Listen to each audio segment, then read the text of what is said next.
It is the 28th of June. It also is perfect because it's the 28th day of counting towards the first fruit of the wine. And we're in the Torah portion, Korah. Korach, if we were speaking it correctly in Hebrew, it begins in Numbers chapter 16. And though in this week we have covered Korah, we've covered the rebellion. We've covered the 250 princes. We've covered the ground opening up, the fire consuming. We've covered Dathan and Abiram and their rebellion. And it is so funny. They say, "We're not going to come up. We're not going to come up, Moses." And then you read a few verses later and they come up. what, what's funny to me is this sounds just like me. I say I'm not going to do it, and then before you know it, I do it. I speak without thinking, and I find myself in this Torah portion more than I want to admit. I want to pick up in Numbers chapter 16, and that's really what I want to emphasize to you every week that whether it's Monday night or Friday night or Shabbat morning, I really want to encourage you. You have to put yourself in the story.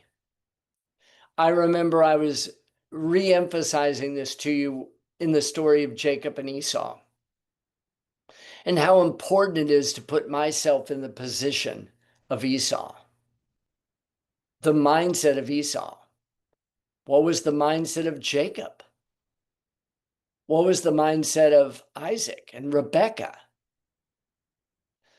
What was the mindset of Laban? You know, if we just read these for the sake of the intellect, then as Carolyn and I were discussing earlier, do you know what really happens? We just become what I call, and Brad Scott of blessed memory used to call, theological pinheads. I know lots of information, but it's not transforming my life. If I don't recognize these things inside of me and then do something about it to change it, well, then I become a theological pinhead. I become like that 2 Kings chapter 3. I'm a tree planted by the water, and it looks like I'm going to bring forth fruit, but it never happens because I've left the salt out of the equation, which is what this Torah portion deals with beautifully in Numbers chapter 18, verse 19, the covenant of salt, which is what I detailed out for you for this morning's study. So when we look at this chapter 16, it's a pretty lengthy chapter. It's 50 verses. But I want to walk through it and I want to just go boomity, boomity, boomity, boomity, boom. I want to go through it. And what I want to ask you to do is as you're going through it and you've got your Bible right there and you've got any notes that you're going to take, then write those things down with a complete focus of asking the Lord to speak to you. Because I know that's what I do before I start my morning study. Lord, open up my eyes that I can see wonderful things out of your Torah.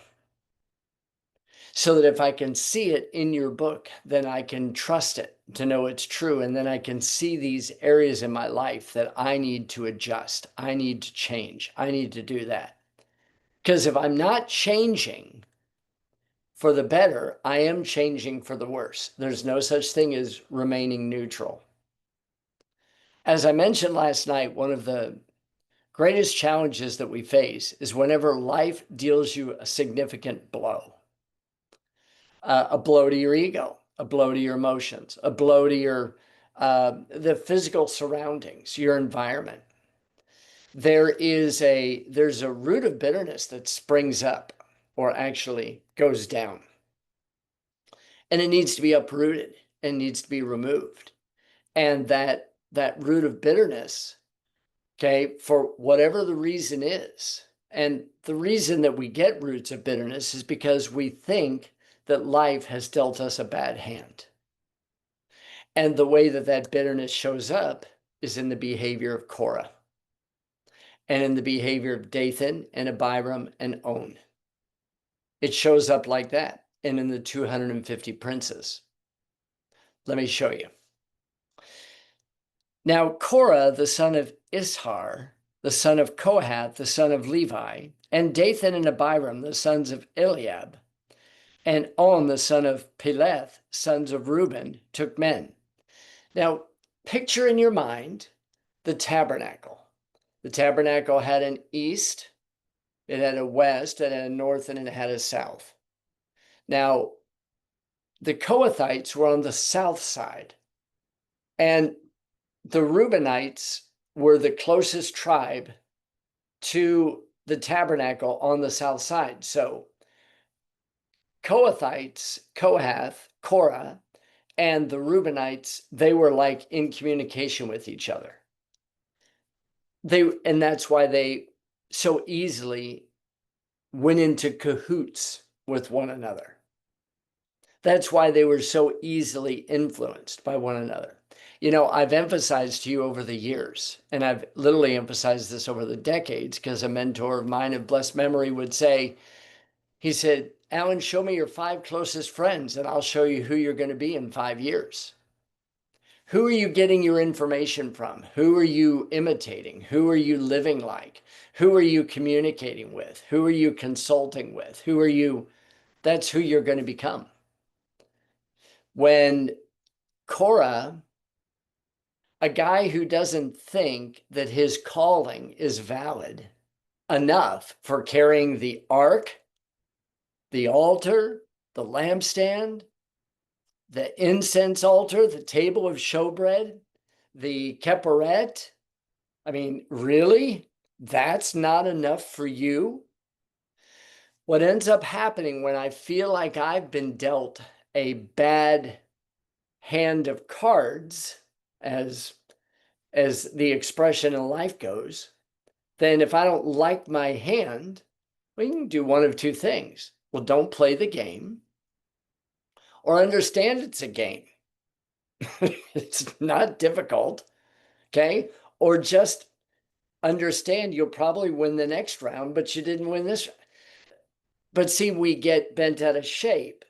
And what ends up taking place is that because I'm not being treated fairly, like Korah, I express it in a specific way.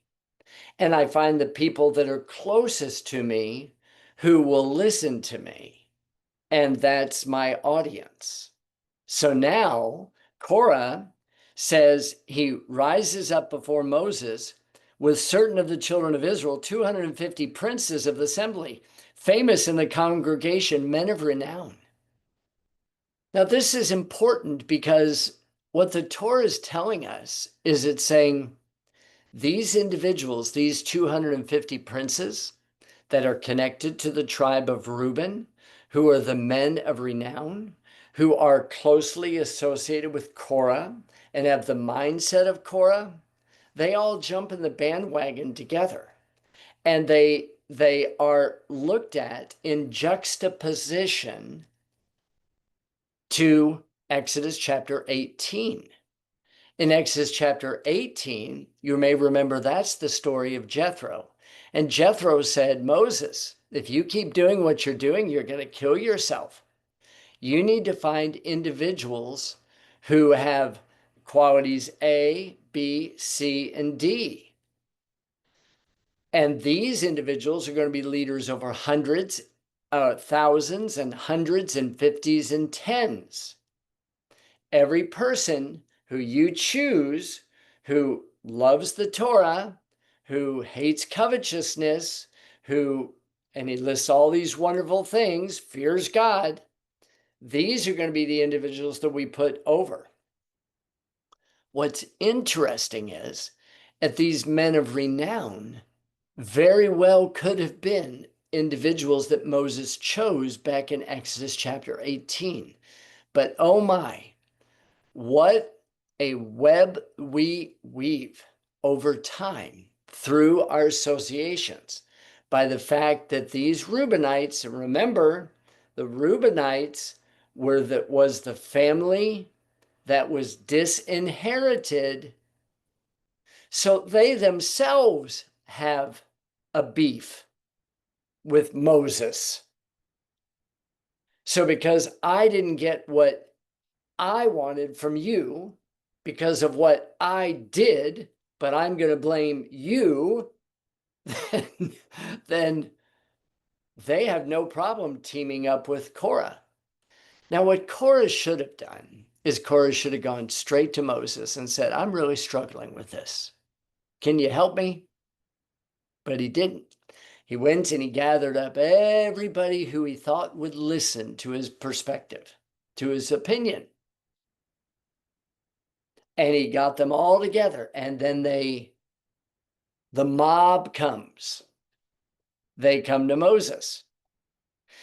And they gathered themselves together against Moses and against Aaron and said unto them, I don't know who you guys think you are, but you take way too much upon yourself, seeing all the congregation are holy, every one of them, and the Lord is among them. Wherefore then lift you up yourselves above the congregation of the Lord. What Korah and these Dathan, Abiram, On, and the 250 princes are forgetting, they're forgetting number one, that they laid hands on Aaron and his sons to be the priests. Two, they recognize that Moses was the one who was called by God. He went up into the cloud 40 days, down, up, down, up, down. At least 3 trips for 40 days and 40 nights. In fact, even at this stage of the game, Moses, because he's chosen by God, has to wear a veil over his face so that the glory of God doesn't show. Nobody else had what Moses got. I mean, every single reality is there. Then you take into consideration everything that takes place with Aaron. Wow. It was obvious that the Lord had called both of them. However, facts don't matter when you've got your knickers in a knot. They don't matter because this is what I say, that's how it is, and that's how it's going to be. And that's why the mind is such it's a playground for the devil. The idle mind, a mind that's not moving forward with a goal, with a dream, with a desire, with a purpose, with seeking first the kingdom, it's gonna create a vacuum. And this is exactly what happened with the Reubenites, with Dathan and Abiram and On and Korah. They said, okay, it's 254 of us against 2. Let's go get them. And who do you think? You're not better than any one of us.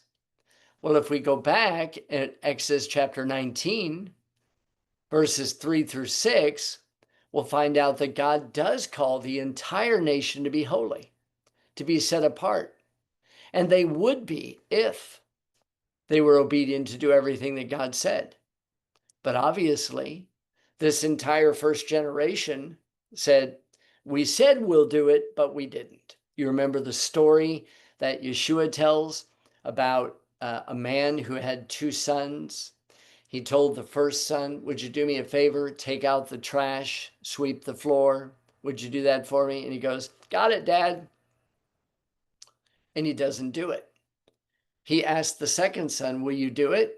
Will you take out the trash and sweep the floor? He goes, no, but then he does it. Korah and these rebels are the first. They say it, they don't do it. And the holiness that's within the camp is not based on saying it and not doing it. It's based on saying it and doing it. When Yeshua said, let your yes be yes and your no, no, what Yeshua was saying is, okay, if you say you're going to do it, then do it. Then go get it done. If you're not going to do it, well, then don't do it. But don't say you're going to do it and then not do it. It's It's not rocket science, but Korah, because he's got his knickers in a knot, he's living off of his fuming emotions. And here's a man, as we already pointed out from earlier in the book of Numbers, chapter 3, this guy is given the responsibility of carrying the ark. Man, one of the challenges that everybody in life faces is, am I good enough? That's a challenge that we all face. That was a challenge that Korah was facing, that the Reubenites faced. And do you know what brings that on? What brings that on is not the opinion of somebody else. You can't use that excuse in life. You can't. It doesn't work. I mean, you can, but it doesn't work because it'll just keep you stuck in that rut.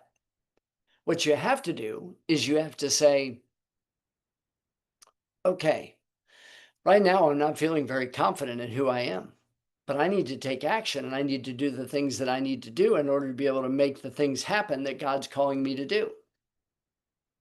You know, if Korah would have just been content to be the best he could be, we wouldn't have had the earth open up and swallow Korah and part of his family. And the crew of princes that got toasted like marshmallows. So I look at this story and this is my prayer for me. Literally, my prayer this week is, please don't let me be rebellious like Korah. Okay, so things didn't go my way. Please don't let me say, well, you know what? I'm going to take that out on such and such. I'm going to take it out on Moses. I'm going to take it out on Aaron. So Moses hears it, and notice what Moses does. This verse 4. This is why in Numbers chapter 12, verse 3, Moses is said to be the meekest man that ever walked the face of the earth. He fell on his face. He could have bopped him in the nose. He could have put him in a reverse toehold Russian style. He could have done anything. Moses wasn't a wimp. He could have put the boys in his place. He didn't. He fell on his face. Why? Was he scared of Korah? Was he afraid of Dathan and Abiram and On? Was he fearful of was he bowing in submission to these guys? No. He falls on his face because he's dependent upon the Lord. Sometimes you have to take your hands off and you need to let God do what God does. And he spoke unto Korah and unto all his company, saying, even tomorrow the Lord will show you who are his and who is holy, and will cause him to come near to him. Even him who he has chosen will he cause to come near to him. Okay, tomorrow, boys and girls, this is when you're going to see it. Not today. I'm going to let you think about it for an entire day. That tomorrow is going to be the time where you're going to see who is the Lord's and who really is holy, who really is set apart. He goes on to say, so here's what I want you to do. I want you to take censers. Korah and all your company, put fire therein and put incense in them before the Lord tomorrow. And it shall be that the man whom the Lord does choose, he shall be holy. You take too much upon you, sons of Levi. Now, I was sharing this with Joseph and Suzanne the other morning. In our morning study, I was emphasizing that Moses is doing something. This should have screamed out to the sons of Korah, but it doesn't. When you're bitter and you're angry and you're mad and you've got your knickers in a knot, you don't think straight. And when you don't think straight, you step right into the trap. You know what Korah could have done at this point? He could have said, I'm wrong. I'm wrong. You're right, Moses. You're right, Aaron. I take too much on myself. I think I'm a bag of chips and a whole lot more. He could have, but he didn't. He forgot that just a little while ago, Nadab and Abihu, Nan's favorite yabba dabba doos, Nadab and Abihu, you know what they did? They took their censers and they put incense in it and strange fire, and they went in and they were toast. And you know what Moses is doing? He's going, okay, it's time to replay. We'll find out who's holy and who's not. Now, there's a reason behind this. And part of our study that we did the other morning was that it's not the incense in the fire pans that's bad. But if you take something that was good and you use it for your own gain, that's not good. And it's going to bring about death. And that's what's about to happen to these guys. And Moses said unto Korah, hear I pray you, you sons of Levi, does it seem a small thing unto you that God of Israel has separated you from the congregation of Israel? So God himself, I didn't do it, God himself separated you. You didn't do anything fancy. God separated you to do the service of the tabernacle. He wanted to bring you near to himself to do the service of the tabernacle of the Lord and to stand before the congregation and minister to them. And he brought you near to him, all your brethren, the sons of Levi, with you, and you're seeking the priesthood also? Really? Do you not recognize God's calling on your life? And this is the problem with Korah, Dathan, Abiram, On, and the 250 princes. When you don't have what somebody else has got, you covet what they want or what they have. But in actuality, years ago, the Lord really impressed upon me something. He said, Alan, when I would covet something, the Lord said, you're not coveting their possessions. You're coveting that person. You want to be that person. And I started thinking about that. And I said, you're right, God. That's exactly what I wish. I wish I was him, or I wish I was her. I don't need to wish that I had their car. I wish I had them, had their lifestyle, had their mindset, had their road to happiness, had their whatever. And that's what the Kohathites underneath Korah's rebellion and the Reubenites underneath Dathan and Abiram and On and the princes, this is the path they're heading. We didn't get what we wanted. We're not satisfied with what we've got. I'm not going to make the best of what I've got. I'm going to be the best ark carrier that I can be, or the best schlepper I can be of the vessels, or I'm going to be the best firstborn son that I can be. Yes, I blew it, but I'm going to continue to keep doing what's right for the sake of the next generation, because Lord knows I'm not going into the promised land. You see, these types of mindsets always come through disappointment. When you become disappointed with something, it didn't happen the way that I wanted to. And that's why I shared with you guys a couple of weeks ago. I go in one of the morning studies, I said, if emotionally you're not feeling good, if relationally you're not feeling good, if spiritually you're not doing good, if physically you're not doing good, if financially you're not doing good, well, take action. Action will produce results. Results will motivate you to do more. But most people wait until they're motivated to do something, waiting till the last minute to do something. We call that procrastination. I know.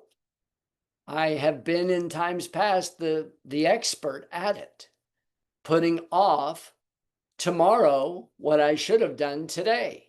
And then it's always in the back of my mind. 30-second commercial. My father passed away my freshman year in college, a week before semester exams. And I had to go back to Littleton, Colorado for my father's funeral. And I gave the eulogy for my dad because my dad and I accepted Christ at the same time, February 10th, 1978. And my dad's life changed completely. I mean, he never would hug my mom, never would kiss my mom, never would say, I love you to my mom, wouldn't open the door for my mom, wouldn't do any of those things. When he accepted the Lord, man, he was up every morning.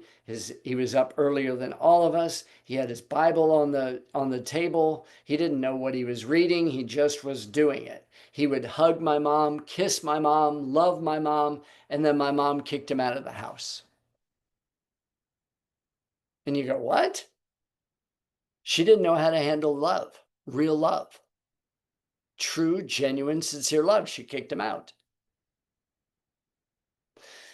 So my mom said, Alan, you can't go to church. I said, okay. I called my dad. Dad, what do I do? Honor your mom. Don't go to church. A couple of weeks passed by. I didn't go to church. My mom says to me, Alan, why aren't you going to church? I said, you told me not to go to church. She goes, well, I didn't mean it. You should be going to church. I said, Mom, you said not to go to church, and I want to honor you. A week later, she's on the phone to my dad, inviting my dad back into the house. My dad comes back into the house. Every morning, he's doing his Bible study. Every morning, he's kissing my mom on the cheek, coming up behind her, hugging her, loving her, doing whatever it was to show his affection. This is bizarre for us.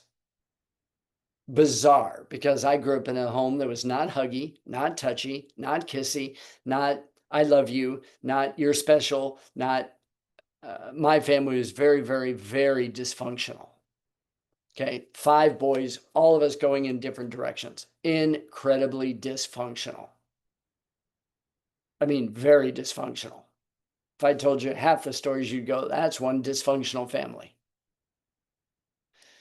The point that I'm telling you, my father passed away my freshman year in college. I went home, did the eulogy, did the funeral service, came back. My professors at Hardin Simmons made me take the exams, and I ended up failing just about everything. Didn't have the right frame of mind, didn't have anything. And so as a result of that, I started off my college career with a whopping 1.26 GPA. And for those of you who know anything about GPAs, your grade point average, if you start low, it's going to be really tough to get it up. My father's passed away. I've got a 1.26 GPA. I'm on academic probation. I'm not on the dean's list by any stretch of the imagination. I'm not dumb. I wasn't applying. So I made up a rule for myself. And this is what I did. And I did this from that day forward. No exception to the rule, and I've lived by it ever since. When I would go to the class, and it would just be lecture, I would take those notes for lecture, and I would go and I would review them 15 minutes that day. I'd go review all my notes 15 minutes to put it back in my head. If we were doing a lab of some sort and the lab would take 2 or 3 lab sessions, I would get it done all in one day. I would stay extra and get it done. If I had a paper that was due in 2 weeks, I would write it that day. I'd go to the library and I'd write it that day. And I'd get it done and I'd turn it into class the next time. And you go, well, that's crazy. While everybody else was partying and enjoying, I said, I'm going to get my work done. And the reason is because the last thing I wanted in the back of my mind was I wanted, and I don't know if this ever happens to you, but I can tell you it happened to me. You know you're supposed to do something, but you're not doing it. So because you're not doing it, it's always in the back of your mind while you're doing something else, and you're miserable. And I said to myself, self, I said, what I'm going to do is I'm going to get these assignments done immediately. And by getting them done immediately, they won't even be on my itinerary. I'll turn them in. My professors would say, that paper's not due for 2 weeks. And I said, I know. I'm turning it in. Well, you don't want to do a rough draft? And nope, I've already looked at my rough draft, already made my corrections, and I'm giving it to you. And the person would say, the professor would say, okay, guess what I didn't worry about for the next 2 weeks? Guess what I didn't worry about? Writing my lab reports. Guess what I didn't worry about? I never pulled an all-nighter in 8 years of college. 5 undergraduate, took me 3 in graduate school. Do you know I never ever pulled an all-nighter? In fact, I was usually in bed by 10:30 every night. Early to bed, early to rise makes a man healthy, wealthy, and wise. And so I said, you know what? I'm going to do that. And I did that. And guess what? My grades started going up. And guess what? I didn't carry this heavy burden in the back of my mind, like, oh, I know I need to do that. I know I need to do that. I know I need, just get it done. That was the problem with these guys.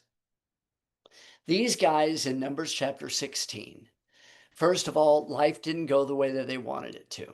Well, life didn't go the way I wanted it to go either. I've had enough devastating things happen in my life that I didn't bring on myself, and I've got enough things in my life that I did bring upon myself. Now, I can either do one of two things. I can either wallow in my self-pity, which isn't going to do anybody any good, or I can wake up and smell the coffee. You know what Cora and the gang chose to do? I'm going to wallow in my self-pity. I'm not getting what I want, so I'm going to just do it. I'm just going to do what I want to do, and I'm going to create a rebellion. You know, it's really interesting. We always go to the people who we know are going to listen, not the people who are going to help. Funny how we do that. And that's what Cora did. Cora goes and finds the people who are like-minded. You know, this is just for me personally. I never talk to people at the same level as me about my issues, ever. I always go up. There's an old expression that I learned in the network marketing world, and that was never throw down, always throw up. And you say, what does that mean? That means if I've got issues and there's something that's upsetting me, I'm never going to talk to somebody who's below me, and I'm never going to talk to somebody who's on the same plane as me. They don't have wisdom for me. I want to get wisdom on how to change, on how to make myself better. So I don't share my problems with people who are at the same level that I am or below. I only go to people who are above because they're going to shoot straight with me. They're going to say, quit whining, do what you need to do. But that's not what Cora did. Cora took his knickers in a knot, and he went and found other people who had knickers in their knot, people who were like-minded, and then he comes and he attacks Moses. Isn't that crazy? That's what he did. And so now when you take a look at this story, here picking up in how it goes, this is, I'm picking up in verse 10, and he's brought you near to him, all your brethren, the sons of Levi with you, and you seek the priesthood also, for which cause both you and all the company are gathered together against the Lord. What is Aaron that you murmur against him? See, what people don't understand, and this is people in general, when we're murmuring against person A, B, or C, you're not murmuring against the person, you're murmuring against the Lord. And we tend to forget that. But what we tend to forget is this, is that as you do to the least of these, my brethren, so you did it to Yeshua. We forget that. Hence, we forget that on the day of judgment, you're going to give an account for every idle word that you've spoke, for every bitter word you've spoke, for everything you've said. And by your words, you'll be justified, and by your words, you'll be condemned. We tend to forget that. We don't really pay much attention to life, do we? Because I'm hurt, you hurt me. Well, there's an old expression that says either do what you're supposed to do on the pot or get off. You have to put life into action, and you can't make excuses. Korah, Dathan, Abiram, and On were excuse makers. And they were living in the past, in the present, and they thought that somehow, some way, they were going to override what God was doing through Moses and Aaron. Like, okay, what are you going to do? Remove Aaron from the priesthood. He's already been anointed. You've already laid your hands on him. God's already said he's the one. And all of you have agreed to it. And now, because you've got your knickers in a knot, you think that now your little rebellion is going to work. What it's going to do is it's going to bring death to you. And people don't recognize that. And that's what's crazy about it. Now he goes on and he says, and Moses sent to call Dathan and Abiram, the sons of Eliab, which they said, we're not coming up. It's a small thing that you brought us up out of a land that flows with milk and honey to kill us in the wilderness, except you make yourself altogether a prince over us. Moreover, you have not brought us unto a land that flows with milk and honey and give us an inheritance of fields and vineyards. Will you put out the eyes of these men? We will not come up. And I share with you on Monday's study the chiastic structure of this, to where you'd say, oh, they said we're not going to come up. They said we're not going to come up. You said you took us out of the land of milk and honey, and you're not taking us into the land of milk and honey, and you want to be a prince over us? Come on. They say we're not going to come up, but guess what they do? Keep reading. They come up. See, when you're upset and you're angry, you say things that don't even make sense. And the very thing that you are accusing somebody of is the very thing you're guilty of. And we don't even see it. And that's what's going on here.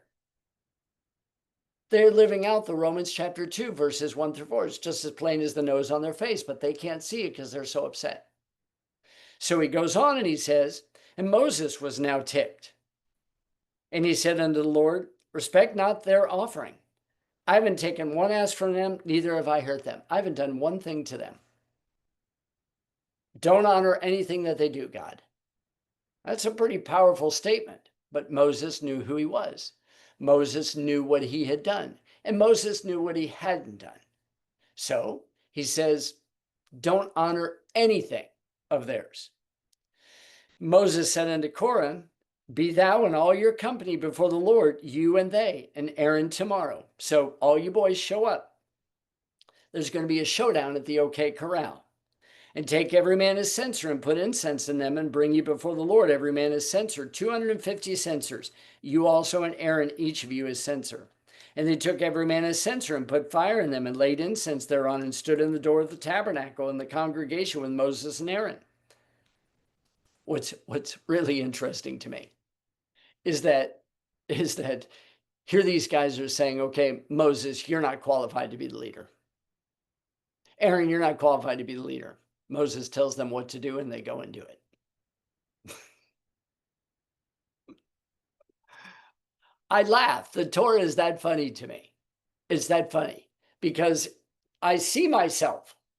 I see myself more than I want to see myself. The question is, do I see myself enough to change? Or do I see myself just enough to be intellectual? Or do I see myself to be miserable? I mean, I laugh when I see these types of things. And Korah gathered all the congregation against them unto the door. See, that's what he does. He says, I'm going to find a group of people that are going to support my position. And I'm going to come against you because, frankly, just between you, me, and the fence post, I don't like you, Moses. I don't like what God's called you to do because it's not me. You've delivered us out of Egypt. You took us through the sea. You're the one who went before Pharaoh. You're the one who laid all the groundwork. You're the one who put in the tens of thousands and hundreds of thousands of hours of study. I don't like you. And so guess what?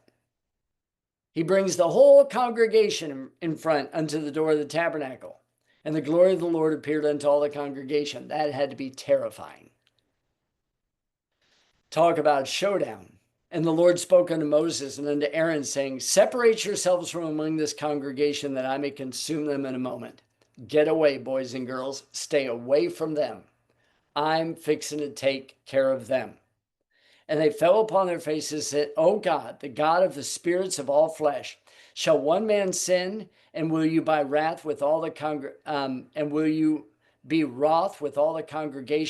That's not Nadab, that's not Dathan and Abiram falling on their faces. That's Moses and Aaron saying, oh my stars, haven't we been down this path before? God, you said you were going to destroy the children of Israel because they were making a golden calf. I interceded on behalf of them. Korah didn't intercede on behalf of them. Dathan didn't intercede for them. Abiram didn't intercede. On didn't intercede. The 250 princes didn't intercede. They weren't spending the countless time in the presence of the Lord praying. And they're falling on their faces saying, God, please don't take your wrath out on the entire congregation of Israel because these knuckleheads. And they fall on their faces when God says, get away from the tent. And guess what Moses does? Moses rebels against God. He didn't separate. He falls on his face. He says, I'm not moving until you show mercy. In fact, every time that you find Moses and or Aaron rebelling against God, it's only for the cause of mercy. It's never for the sake of, yeah, bring it on, bring the judgment. Nope. And the Lord spoke unto Moses, saying, speak unto the congregation, saying, you guys need to get away from the tabernacle of Korah. And we talked about this on Monday night. Dathan and Abiram. And Moses rose up and went unto Dathan and Abiram, and the elders of Israel followed him. And he spoke unto the congregation, saying, depart, I pray you, from the tents of these wicked men, and touch nothing of theirs, lest you be consumed in all their sins. You know, the Apostle Paul addresses this in 2 Corinthians chapter 6, he preleads it in chapter 6, but in chapter 7, verse 1, and he says, and touch not the unclean thing. God's saying, don't even touch anything that has to do with Dathan, Abiram, or Korah. Get away, because that yuck is going to get on you. Don't even touch anything. Just separate from them. Leave them alone. They're stubborn as a mule. If that's the way they want to be, then they've got what's coming to them. But you're pleading for mercy. But God says, don't touch it. Don't get involved in it. The minute you do, is whatever happens to them is coming upon you. So they got up from the tabernacle of Korah, Dathan and Abiram on every side, and Dathan and Abiram came out and stood in the door of their tents, and their wives and their sons and their little children. And Moses said, hereby you shall know that the Lord has sent me to do all these works, for I have not done them of my own hand. If these men die the common death of all men, or if they be visited after the visitation of all men, then it's obvious the Lord hasn't sent me. But if the Lord makes a new thing, and the earth opens her mouth and swallows them up with all that appertains to them, and they go down quick into the pit, then shall you understand that these men have provoked the Lord. Not these men have provoked me. These men have provoked the Lord. You have to pay attention. Look, this life's not about you. This life's not about your feelings. This life's not about your itinerary or your agenda. That's not this life. If you're in Christ, you don't belong to yourself. You belong to the Lord. You belong to the body. You have to think different. You're no longer your own. You've been bought with a price. Therefore, glorify God in your body. Dathan, Abiram, On, Korah, 250 princes, they've all applied the blood of the Lamb. They all were baptized in the sea. They all came into covenant relationship at Sinai. All of them. But they got their knickers in a knot. Or they perceived something that their perception was completely wrong, and it is going to destroy them because they won't look at mercy. They won't see goodness. They won't see a straightforward approach. Now, here's what happens. So, the story says here in verse 31, and it came to pass as he had made an end of speaking all these words that the ground divided asunder right underneath them, and the earth opened her mouth and swallowed them, their house and all the men that appertained, that identified with Korah, and all their goods. Now, the beautiful thing is that many of the kids of Korah said, we're out of here. We're not hanging around Dad. He's an idiot. That's what they were saying. He's an idiot. I can't believe that he's rebelling against Moses and Aaron. What an idiot. I can't, and I'm telling you, that's what they say. All you have to do is read the Psalms of the sons of Korah, and you'll recognize my dad was an idiot. And they honored him by saying, you know what, Dad, we're going to honor you. We're going to let you go your way. We're stepping away from you. We understand you have the right to choose what you want to, but you are barking up the wrong tree. Verse 33, and everybody who identified with Korah went down alive into the pit, and the earth closed upon them, and they perished from among the congregation. And all Israel that were round about them fled at the cry of them, for they said, lest the earth swallow us up also. Well, God already said, separate from these guys, don't have anything to do with them, and you won't experience the uncommon death. And there came out a fire from the Lord and consumed the 250 men that offered incense. By the way, you may remember on Monday night in that teaching, I share with you from Revelation chapter 16 and Revelation chapter 12, it's going to happen again. It's coming soon to a theater near you. The question's going to be, am I going to be a part of that consuming fire that destroys the people? Or am I going to be protected in the cloud that's a cloud by day and a pillar of fire by night?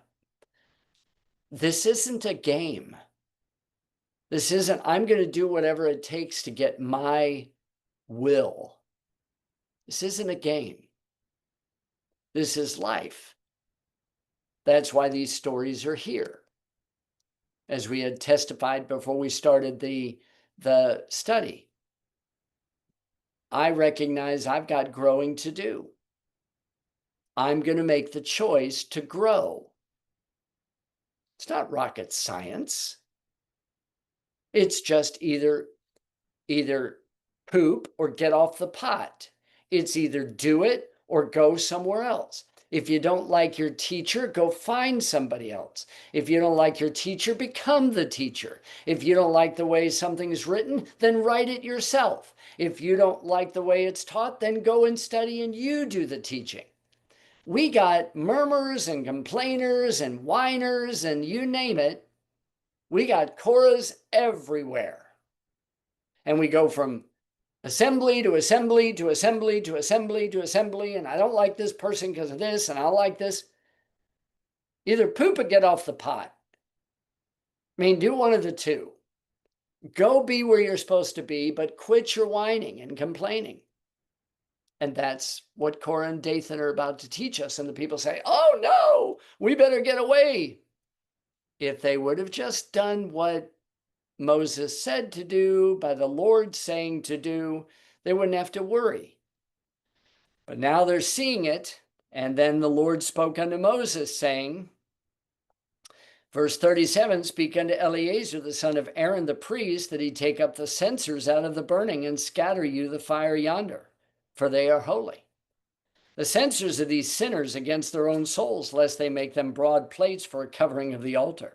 For they offer them before the Lord, therefore they are hallowed, and they shall be a sign unto the children of Israel. So take that negative event, now listen really carefully with your heart open in the deepest way. All you have to do is take one of the most devastating events of your life and think about it and never forget it so that you don't do it again. That's as simple as life is.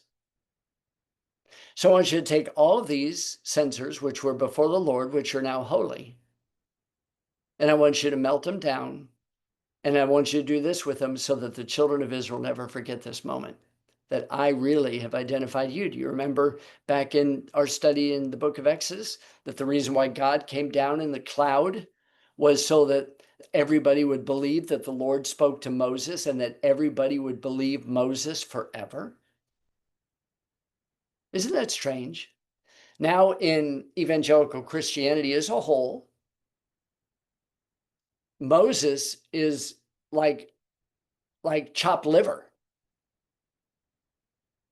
The Apostle Paul is the answer.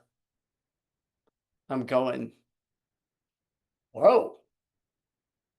we've elevated Paul above Yeshua, and Yeshua is obviously better than Moses, because who was Moses anyway? Oh, my stars, have we learned anything? Verse 39, and Eleazar the priest took the brazen censers wherewith they that were burned had offered. They were made broad plates of covering for the altar, to be a memorial unto the children of Israel, that no stranger which is not of the seed of Aaron come near to offer incense before the Lord, that he be not as Korah, as his company, as the Lord had said to him by the hand of Moses. Now, do you see why this was done the way that it was done? Because when you go to a place that you're not supposed to be, you'll die. This is why one of the things that I try to do in helping or encouraging or guiding people is find out what God wants you to do and do it.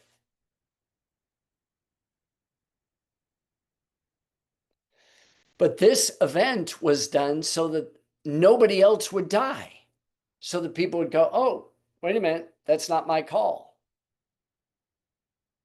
If you're not, let me just say this. You can't do what I do. You can't do what I do. There's not a one of you who can do what I do. That's a fact. Let me put it this way. I can't do what you do. That's a fact. I can't be you. I can't be God's calling in your life. You need to be you. I need to be me. You need to focus on you. I need to focus on me. You need to be focused on what God's calling you to do. I need to be focused on what God's calling me to do. If you're not to be associated with me, don't be associated with me. Go find out where you're supposed to be. If you're supposed to be near me, then be near me. If I'm supposed to be near you, I'm going to be near you. But quit pulling the Korah crap. Make up your mind. There's going to be hundreds of people watch this video. I'm not talking to anyone here. I'm talking about this is the mindset of society today. If I don't like it, I'm just going to go speak evil, or I'm going to go do whatever, and then I'm going to get my group banned, and I'm going to... That's the 21st century. We haven't learned anything. I mean, we, speaking of me, myself, and I. Verse 41, but the next day, we forgot everything that just took place. All the congregation of the children of Israel murmured against Moses and against Aaron, saying, you've killed the people of the Lord? Idiots. Idiots. Stupid. Dumb. Blind as a bat. You've killed the people of the Lord, those holy, righteous people? Really? How stupid can they be? Well, I have to ask myself the question, how stupid am I? Believe me, I examine my life way closer than you examine my life. And sometimes I say, how stupid can you be, Alan? You're an idiot. At times you just act like an idiot. And I have to recognize that. And then I have to decide, am I going to be stuck in this rut, or am I going to get up, wake up, smell the coffee, my Folgers in the cup, and am I going to go on and do what I'm supposed to be doing? The people said, came to bed.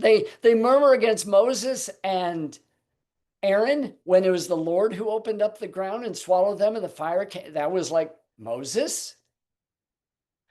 Did you forget the word of the Lord, what he just got done saying? Yep. See, and here's the life lesson, when this whole generation wasn't going to enter into the promised land, they forfeited the right to go into the land. So guess who they're mad at? Anybody who's pressing on towards the land. Moses and Aaron aren't going to enter into the land, but they're going to lead people so they can. This is one of the reasons why Moses and Aaron are heroes, biblical heroes for me, is because even though they have fallen short, but at this point, Moses hasn't. Next week he will. They're not going to go into the promised land, but they're going to make sure that everybody will that's supposed to go. That's a great mindset. I'm disqualified for certain things in life. I am, in my understanding of Scripture. So I can't carry out those roles, but I can sure cheer people on who are in those roles. I can give them what they need. I can cheer. I can do whatever. I'm going to finish my race strong. Korah, Dathan, Abiram, On, the 250 princes, they're toast. Let alone the 14,700 people who are fixing to be consumed in this plague. Keep reading. This is stupidity. Get away from Korah. Get away from that mindset. Get away from that rebellion. Get away from that speaking against Moses. Get away from speaking against Aaron. Get away from it. The people don't learn. They just go, oh, well, you know what? It'll all work out in the end. You're gonna die, Moses says. You're up a creek without a paddle. Verse 43. And Moses and Aaron came before the tabernacle of the congregation. And the Lord spoke unto Moses, saying, get you up from among this congregation. It sounds like a repeat in the story, doesn't it? Get away from them, Moses, that I may consume them. As in a moment. And they fell upon their faces again. God, you're telling us what to do, but we're going for mercy. We're not going for judgment. We're going to take the abuse. We're going to take it. We're just going to keep our chin up, but we're going to lay flat on our face, and we're going to show we're not bowing to the people. We're bowing to you. Please be merciful to these knuckleheads. Verse 46, and Moses said unto Aaron, take a censer, put fire therein from off the altar, and put on incense, and go quickly to the congregation, and make an atonement for them, for there is wrath gone out from the Lord, the plague is begun. So pay close attention that atonement, a covering, is made for the people without blood. There's 7 instances in Scripture where there's atonement made for people, and it's not always by blood. On Yom Kippur, that's true.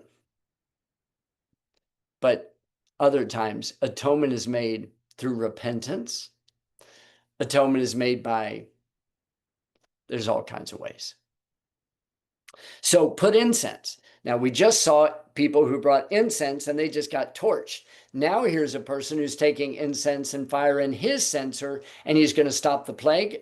Why would Moses have Aaron do it like that? To show the people it's not the incense, it's not the fire pan, it's the heart of the person bringing it. So Moses says, Aaron, go get your fire pan, go get the incense, put some fire from the altar on it, go between the people, between the living and the dead, go between those guys and stop the plague. And Aaron took as Moses commanded, and he ran into the midst of the congregation. This is usually what we don't do. We usually don't run to the rescue. After we've, whatever, we usually run away from it. But what does he do? He runs into the midst of the congregation. Why? Because he's a true priest. He cares for the people. He cares for the people. He's serving the people. He runs into the midst of the congregation. Behold, the plague was begun among the people, and he put on incense and made an atonement for the people. And he stood between the dead and the living, and the plague stopped. Now they that died in the plague were 14,700, besides them that died about the matter of Korah. Unnecessary casualties. That's what I call them. Unnecessary casualties. I think God was unjust in what he did, and so I'm going to stand against God. Well, get ready, because it's coming soon to a theater near you. And the story's going to be told. It is. The funny thing is that all of these guys, they were there when Moses was dubbed.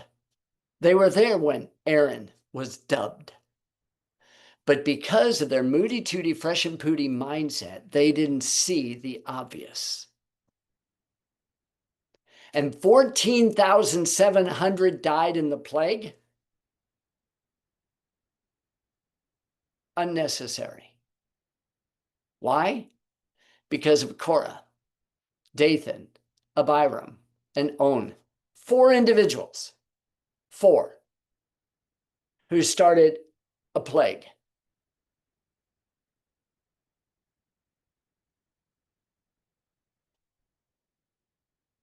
People who wouldn't have given it a second thought. It's crazy. And Aaron returned unto Moses unto the door of the tabernacle of the congregation, and the plague was stayed.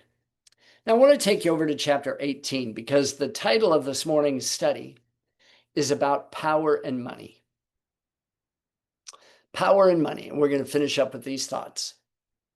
When you read chapter 18, you'll find out what Korah wasn't willing to do to begin with. Do you understand that the Levites, Aaron and the priests, they had no inheritance? They didn't have a job. Do you know what their job was? To teach the difference between the holy and the common, to teach the difference between the clean and the unclean, to teach the congregation the Torah, to pray on behalf of those individuals who came to them, and to minister on behalf of them in the presence of God.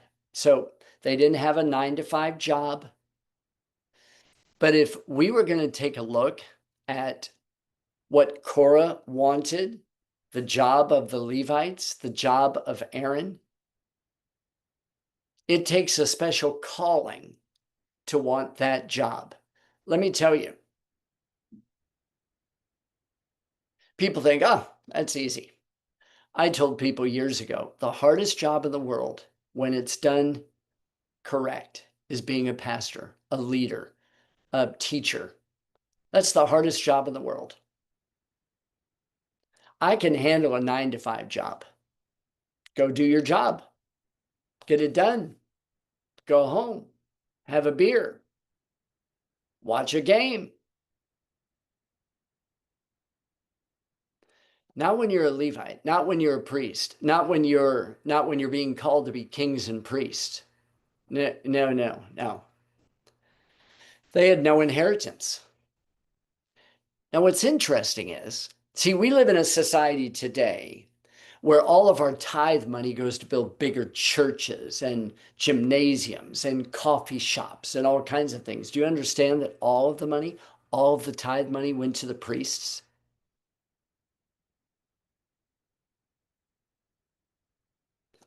That's what Korah wants. Korah wants the money without the labor. That's what a Nazirite wanted. A Nazirite wanted to identify with the priest without being the priestly duties. He wanted to make it look spiritual when in actuality it was the exact opposite. If you remember back in Numbers chapter 6 and chapter 7. When you take a look at these stories, you begin to go, oh. And this is a mindset across America. Whatever I can do, and this is crazy, whatever I can do to get a handout from the government, I'll take. It's rampant. And the government set it up perfect for us. Whether it's through the military, whether it's through the union, whether it's through any of the social programs, whether it's through the pharmaceutical industry, whether it's Obamacare, we're sucking it dry. Give me, give me, give me, give me, give me. rather than I'm going to go work my Fanny Fofarkalov and I'm going to stay as far away from that organization as I possibly can. But we don't do it. We want the money and we want the power. We want the position. We want to fight against the people who are serving, and we want the title. We want to be called holy, but we don't want the burden. We don't want the responsibility. We don't want what it takes to be the shamash, the lampstand that is the greatest because it's the greatest servant. And when you look at this, this entire chapter of chapter 18, and notice that all the money went to the priests to buy their food, to take care of their clothing, to take care of their everything. And you say, man, they had it easy. That's one of the reasons why psychologically, why so many people go into full-time ministry. All I got to do is prepare a sermon, go visit people in a hospital, and I get a free house, I get free pay, I get all these kind of things. And that's part of the reason why what's being taught within our churches today is so flaccid. Because you got people who just want to be adored standing up in front of people. That's not everybody. I have a very special growing relationship with one particular individual here in this area who is not that way. I haven't seen hunger like I'm seeing in this individual in quite some time in a pastor. He's voracious for the word of God. He's not there for the title, for the spiritual accolades, for the money. No. Neither was Aaron. Aaron's willing to lay down on his face for the sake of these people who've been coming against him. Wow. What incredible stories. And then this morning, as I wrote to you an incredibly long study, which I hope you'll take the time to go through today, in Numbers chapter 18, verse 19, dealing with the covenant of salt. Be a good question for us to ask ourselves. Am I living my life in the covenant of salt? If I'm supposed to be living my life as a living sacrifice, could I say that my life is salted? I didn't say, are you assaulted? I said, are you being salty? Are you salt and light? Or not? Every sacrifice had to be seasoned with salt. Even the ones that were totally consumed, even the ones that weren't even burnt, the grain offerings, they weren't blood, there wasn't meat, there wasn't for the sake of, doing a ritual sacrifice. In every area of your life, spiritually, emotionally, physically, relationally, and financially, are you being salty? The covenant of salt. Am I called to be a royal priesthood, a holy nation, a chosen generation? Is that the calling on my life? Is it, if it is, am I willing to be merciful? Am I willing to intercede? Am I willing to put my life at risk for other people, regardless of how they come against you? Welcome to what Korah wasn't willing to do. What a story. These passages here are mind-boggling because they resonate deep inside of me. I mean, deep inside of me. On the superficial level, I'm really walking really, really good, but there's still that stuff deep inside. But God's rooting it out. He's just rooting it out. And may he do the same for us on this Shabbat. It's kind of a heavy topic for today, but the whole Torah portion is about rebellion. So wouldn't it be good for me to say, am I? What in my life is similar to Korah? And you know what's funny? In a sad way, there was never any repentance. And they died. No wonder the warnings in the New Testament writings are the way that they are. God's serious. He hasn't changed. He just doesn't do things the same way with the same time frame. What a powerful passage. Well, let me end the call and open it up for any comments or any questions, and wish you a great Shabbat in the midst of a pretty heavy teaching. But really, what a beautiful time for us to really examine where we are in our journey. And I wish you a Shabbat Shalom.